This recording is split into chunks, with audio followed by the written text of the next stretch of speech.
หน้า50ตั้งแต่สเจอายังราชกุมารโรปพชิสติศาสนสาอติวิยาวุธิภวิสติติจินเตตวาราชานางเอตทะโวจะเป็นต้นไป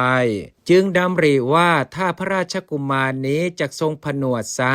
พระศาสนาก็จักเจริญอย่างยิ่งจึงถวายพระพรนี้กับพระราชาว่ามหาบพิตรผู้ที่จะเป็นทายาทแห่งพระศาสนาหาใช่ด้วยเหตุเพียงเท่านี้ไม่ก็อีกอย่างหนึ่งแลผู้ถวายปัจจัยเช่นนั้นย่อมถึงความนับว่าปัจจัยทายกหรือว่าผู้อุปถากวงเล็บเท่านั้นมหาบพิตรแท้จริงแม้ผู้ใดถวายปัจจัยกองตั้งแต่แผ่นดินขนาดจดถึงพรหมโลกแม้ผู้นั้นก็ยังไม่ถึงความนับว่าเป็นทายาทในพระศาสนาได้ลำดับนั้นพระราชาตรัสถามว่าข้าแต่พระคุณเจ้าผู้เจริญถ้าเช่นนั้นทายาทแห่งพระศาสนาจะมีได้อย่างไรเล่าพระเถระถวายพระพรว่ามหาบพิตรบุคคลผู้ใดผู้หนึ่งจะเป็นผู้มั่งคั่งก็ตามจะเป็นผู้ยากจนก็ตามให้บุตรผู้เป็นโอรสของตนบวชวงเล็บในพระศาสนามหาบพิตรบุคคลนี้ท่านเรียกว่าเป็นทายาทแห่งพระศาสนาเมื่อพระโมคคัลลีบุตรติสสะเถระถวายพระพรอย่างนั้นแล้วพระเจ้าอโศกธรรมราชทรงดำริว่า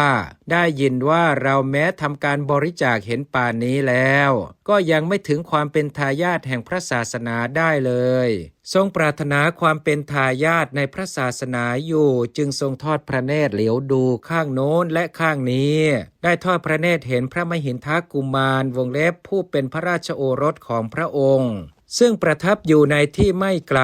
ครั้นทอดพระเนตรเห็นแล้วเท้าเธอก็ทรงพระรำพึงดังนี้ว่า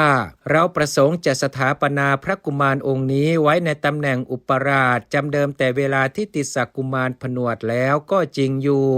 ถึงอย่างนั้นการบรรพชาแลเป็นคุณชาติอุดมกว่าตำแหน่งอุปราชเสียอีกลำดับนั้นเท้าเธอจึงทรงรับสั่งกับพระกุมารว่า